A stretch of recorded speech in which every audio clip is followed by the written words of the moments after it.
Alhamdulillah hari ini tercapai cita-cita kami, warga Colgate, untuk melancarkan produk terbaru kami iaitu Colgate Optic White.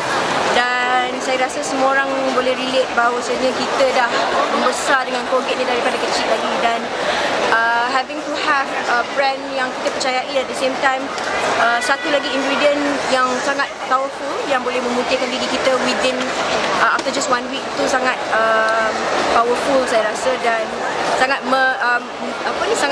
menerujakan diri kita. So alhamdulillah hari ni impian kita tercapai, dan saya pun tak sabar-sabar lagi nak simpan, nak reveal rahsia saya yang saya simpan daripada seminggu sebelum ni.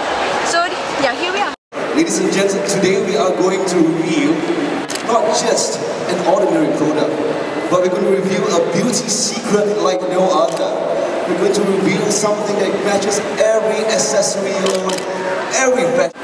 Along with Fazura, we at Colgate are excited to bring you the innovative whitening that really works and results in 1 shade whiter teeth after just 1 week. Really hard, and it's been quite difficult for us to achieve that bright white smile. But today I must say that I have found the most powerful ingredient in this product that we have been keeping from you guys, that have effectively given me the bright white smile and whiter shade of teeth after just 1 week. 2, 3.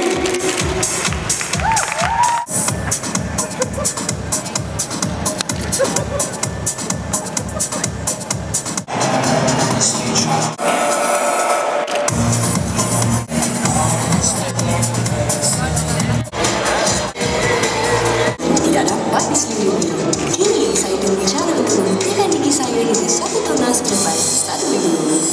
4 sisi Colgate Optic White baru dengan formula pengkilap gigi. Mengelakkan gigi anda hingga 1 tunas lebih putih selepas 1 minggu. Saya yakin dengan Optic White, ubat gigi Colgate Optic White baru, gigi 1 tunas lebih putih selepas 1 minggu. There you have it, ladies and gentlemen, a big round of applause. Jangan lupa cuba Colgate Optic White, kerana saya tahu anda semua mahukan senyuman yang menawan, yang ikhlas, yang penuh keyakinan. So saya cadangkan anda cuba Colgate Optic White kerana saya sendiri mempercayainya, dan saya sendiri berjanji dan bertanggungjawab produk ini sangat berkesan.